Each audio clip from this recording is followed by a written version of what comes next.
il y a un ingrédient indispensable qui est la présence. La présence à soi. Parce que on ne peut pas être conscient de tout ce qui nous traverse. On a 60 000 pensées par jour, donc évidemment, on ne peut pas voir ou en tout cas être d'accord avec, être en conscience avec toutes les pensées qui nous traversent chaque jour, mais déjà dans la présence, c'est là que l'on va se rendre compte. Et comment on va s'en rendre compte ? On va s'en rendre compte avec un outil qui est fabuleux, avec notre corps. Parce qu'en fait, c'est notre corps qui va nous donner les signaux. C'est notre corps avec ses sensations, notre corps il sert à ça.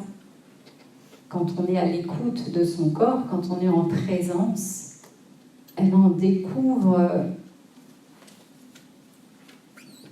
à chaque fois qu'on va avoir un jugement, qu'est-ce que le corps va faire ? Le corps, il se tend. Le corps, il n'aime pas ça du tout. Parce que c'est pas naturel. Parce que c'est pas nous, simplement.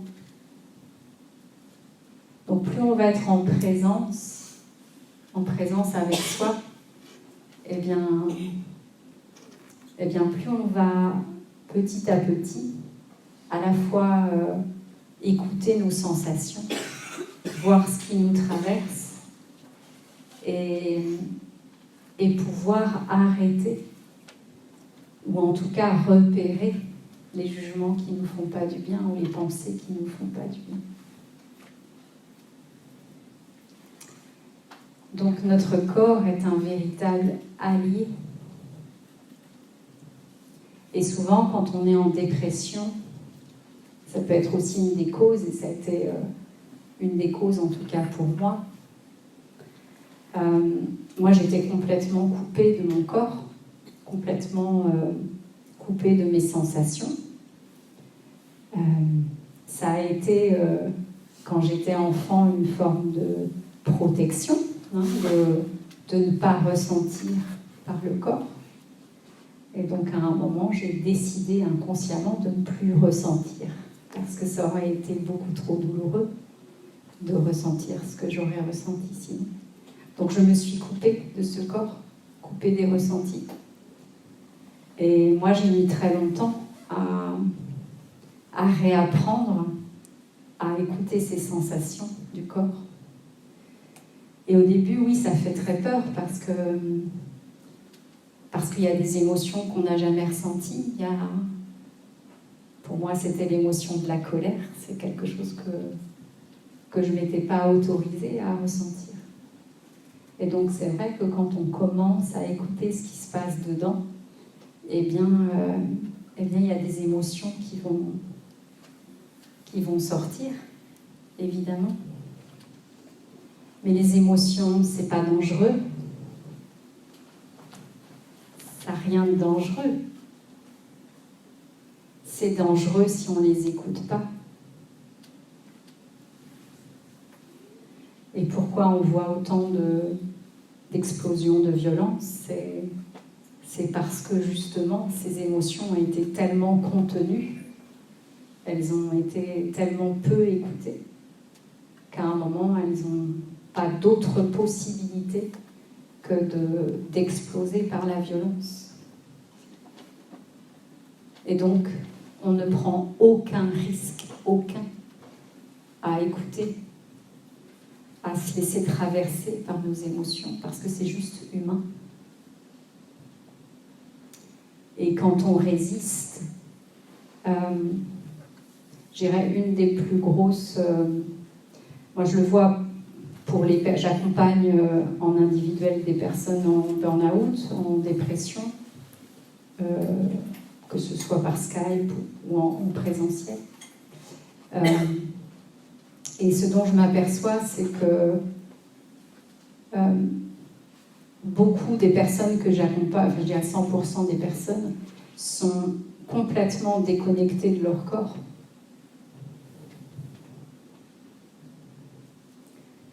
et apprendre à revenir dans son corps. Et c'est pour ça que je vous ai dit en début de conférence, n'écoutez pas mes paroles, mais ressentez dans votre corps ce que ça fait.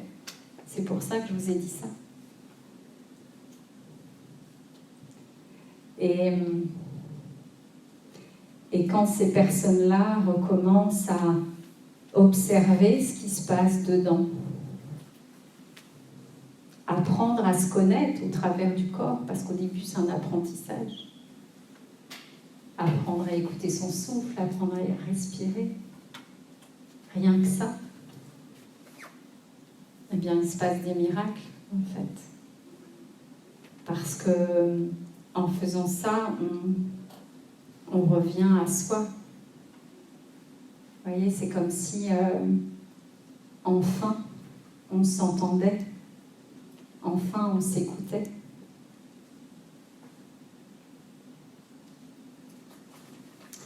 Donc notre corps, c'est un super allié. Et ce qui est magique, c'est que ces émotions-là, ou ces sensations, eh bien, qu'est-ce qui fait qu'on a le sentiment, quand on est en dépression, que ça dure et qu'on ne s'en sort pas? Pourquoi ça? Parce qu'on résiste. On résiste à vouloir ressentir, en fait.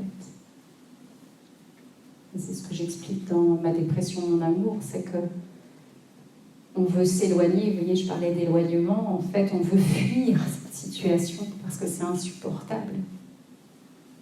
Alors que si on accepte, même s'il y a des peurs, même si c'est pas évident, si on accepte quand même, malgré ça, de regarder ce qui se passe, de s'asseoir et d'accepter d'être traversé par toutes ces émotions contenues, parce que parfois ils ne sont pas exprimés, et de se laisser reconnaître qu'il y a ça qui nous traverse dedans. Eh bien, je peux vous dire, dans 100% des cas, quand on lâche la résistance à s'accueillir vraiment, eh bien, la dépression ne dure pas. Elle ne peut pas durer. Mais vraiment, je voudrais que vous puissiez entendre ça. C'est accueillir ce qui se passe avec bienveillance, accueillir les émotions qui sont traversées.